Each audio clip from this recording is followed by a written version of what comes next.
It's Alicia. Couple of things. One, I did get a haircut. Thank you so much for noticing. It's so pretty, isn't it? Wanna see the back? Here's the back. It's nice. Two, I am planning on now releasing a Books in the Park segment every other week. So you will get at least 2 episodes a month from me. No worries about that.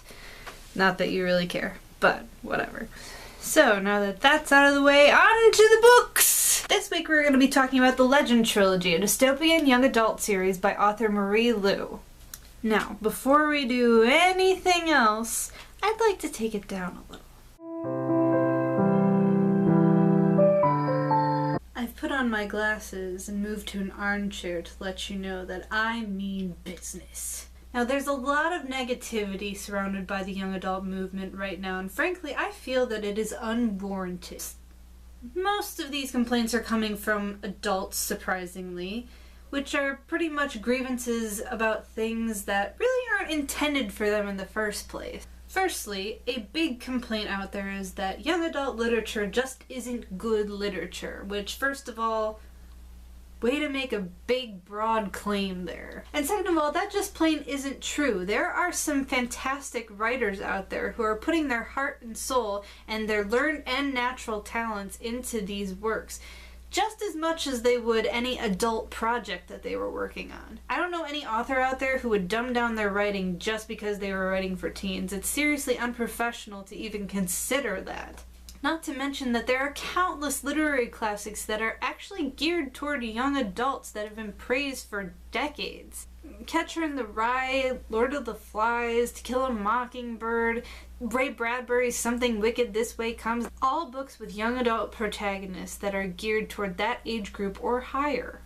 Also, just because something is geared towards adults, that doesn't make it literary or better or whatever you want to call it. It really speaks volumes that the young adult phenomenon right now is The Hunger Games, a series about fighting oppression and social hierarchy that's designed to silence those not privileged enough to be born into the higher classes. While the adult literary phenomenon is 50 Shades of Grey, the fan fiction of an abuse glorifier and apologist who probably wouldn't even break 10 kudos on Archive of Our Own. Another really bad argument against the genre, especially the dystopian genre, is that people say that it's unrealistic that teenagers would be at the forefront of a revolution. Really? What do you say to Joan of Arc then? What do you say to half of the kid rulers out there who have led countries as teenagers? Heck, right now Malala Yousafzai is 18 years old, has won the Nobel Peace Prize, and has revolutionized women's education over in the Middle East. Like, you're really telling me right now that it's not realistic for teenagers to be at the forefront of revolutions? Come on! Young adults have been at the forefront of important things for centuries, and it's only recently that we've decided that they should be treated like young, vapid airheads who care about nothing more than selfies or, you know, their Instagram account. I guess that's the same thing, really. And maybe, just maybe, the reason that some of them are becoming a little more self-centered and shallow is because that's the way we're treating them.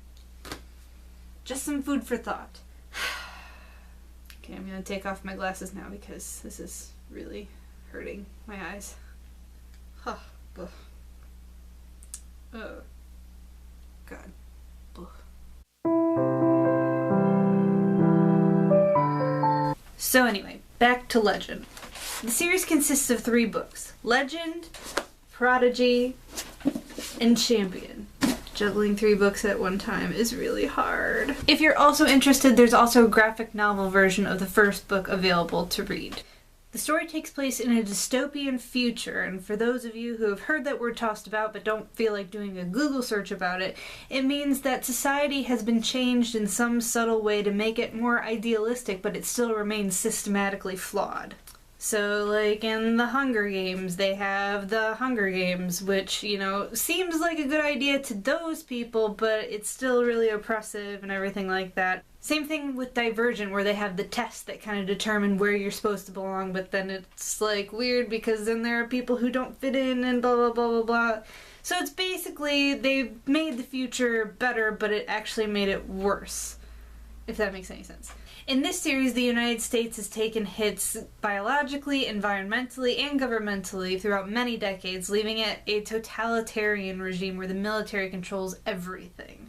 If you're someone living in this society, you're going to want to be in the military. You'll be rich and privileged and basically set for the rest of your life. In order to determine who gets these high-ranking jobs, every citizen has to take an exam when they're 13 years old to determine how intelligent they are. This is flawed, of course, because all of those in the upper classes are able to get access to the highest level of education, whereas those in the lower classes are left with little resources. And if that isn't a blatant criticism of our own education system, I couldn't tell you what is. So the story focuses on two main characters. June is an upper-class girl from a military family who gets one of the highest scores in the test history, making her a budding military prodigy at the age of 15.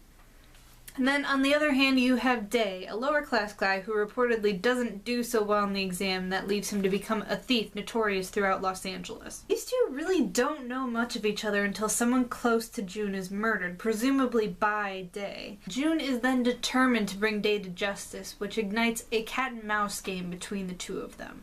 Now, the driving force of these novels is the relationship between June and Day. The story is told from both of their perspectives, with the narrative alternating every other chapter. Now, this is a device used pretty often, but it was immensely needed in these books because of the vast difference between the two sides of society that we see throughout the books. June is well-to-do, no-nonsense, and law-abiding because that's how she was brought up. She never needed to be told anything else but follow the rules and you'll be successful.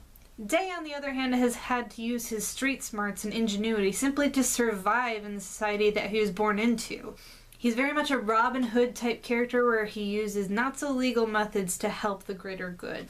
The dichotomy between the two characters is incredibly interesting, and it's described by the author herself as a Jean Valjean, Inspector Javert type of relationship, which is really cool to see. There are a lot of interesting side characters too, but they're often connected to a lot of big twists and a lot of big reveals in the books. So, in order to preserve your sanity, I will just leave it at that.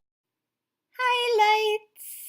So, of course, like I said before, one of the big highlights of the book is Day and June's relationship and how they interact with each other. A lot of times throughout the book series, they don't really know that they're fighting against each other, and it's really interesting, especially when they do find out that they're fighting each other, and it kind of creates this weird tension between the two that they don't even really know about it. It's kind of interesting. Even after they find out that they're on the same side, there are still interesting things within their dynamic that kind of put some weird tensions between the two of them. Another thing that's really interesting about this book series is that it's really smart and intensely political.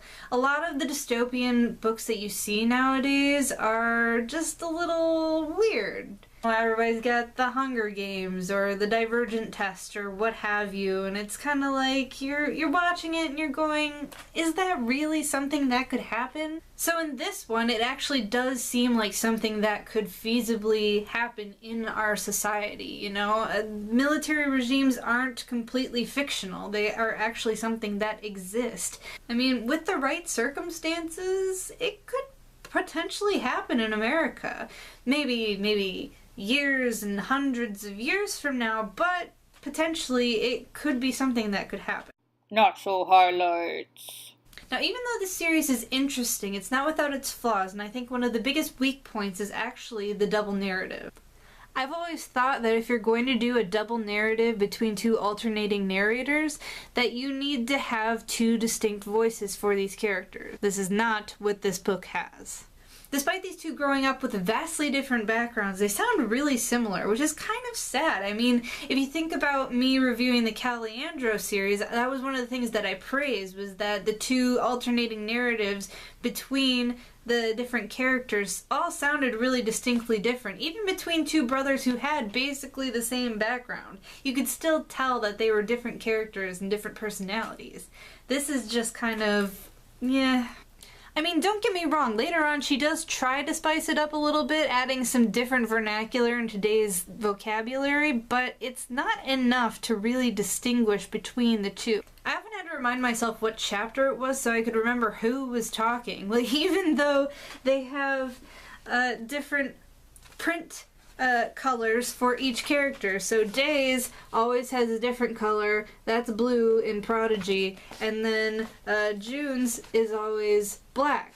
And even with that, I still had a hard time. It's weird. Another thing that I didn't like in the novels, which I struggle with a lot in young adult literature, is the romance. Let's be real here. Not everybody's going to fall in love with each other, okay? Let's just get that out of the way. Unfortunately, though, that's what happens in this. And it's really kind of out of nowhere. June and Day have this weird romance that is sparked at, like, the most random time. I'm not going to try and give anything away, but it just is really forced. It's really came out of nowhere, and it's really the least interesting part of their relationship. More highlights!